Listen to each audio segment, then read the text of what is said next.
هو خايف ليه؟ هو خايف العربية تتكسر. يا عم مش هتتكسر. تتكسر ليه؟ لا المستشعرات حاجة وعربية المستشعرات حاجة. بتتكلم في عربيات أمن مركزي مستفز الناس أساسا.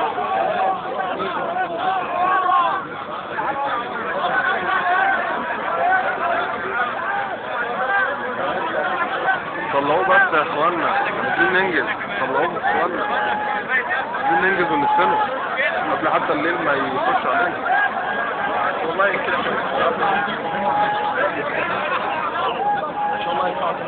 ان شاء الله نهايتهم قربت كلهم. ان شاء الله نهايتهم قربت كلهم. يعني اصعب مبارك اللي هيمشي مبارك هيمشي.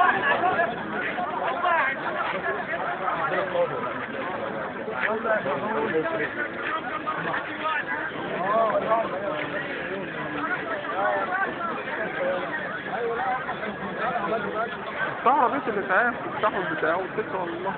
خلوا الناس ما هيخلوا عليه فين؟ والله مش عارفين لسه. الله أعلم. الله أعلم. الله أعلم. لا أكيد لازم يصلوا عليه. روح القبر ما يصلوا عليه عشان هو مرة طلع القبر وفي نفس الوقت راح يصلي. القبر بقى يبقى فين؟ الرود هنا ولا هناك؟ يخش الجامعة اللي جنب القبر أكيد هنا هناك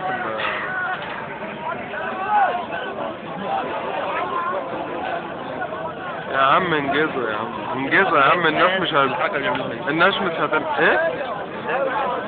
انا مش عارف هم خايفين ليه.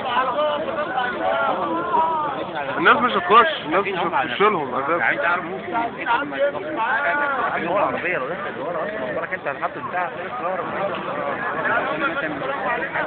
عندي حماية. انا عايز افهم حاجة يعني هم مستنيين ايه بقى ها؟ يعني مثلا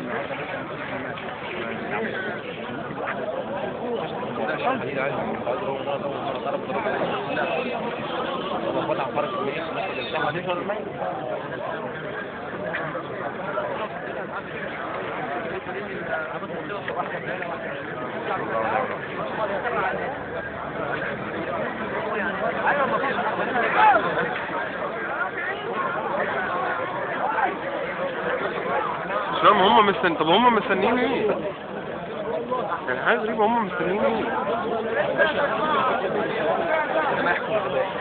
يعني خلاص ما الناس بعدت وخلاص.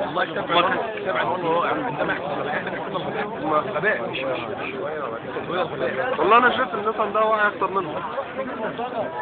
انا شايف حتى الناس البسيطة الساعة 12 طلعوه كان عدد قد كده. حاجة يعني بالنسبة للغباء فعلا. بس هو هل في ضرب النار؟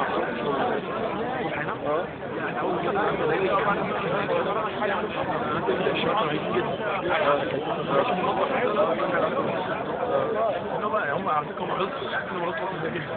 طبعا. لولا السويس كان وزير الداخليه بقى اخترع كل شجاعه قال الشعب اعتدى على الشرطه وحاجات. ايوه بقى احنا بقينا الداخليه الناس الحكومه بيعتبروا مش حاجه خالص. بيقول مش الداخليه اتعملت بنفس الناس الخط ازاي؟ نفس اللي نوصل للخط مش بتعمل ايه؟ هم هنا كانوا في منتهى الغباء. امبارح صاحب مدير الامن الطاب ونعمل الامن الطاب طب يعني كلام وانطه. في ضابط جاي في ضابط بيقولوا بقى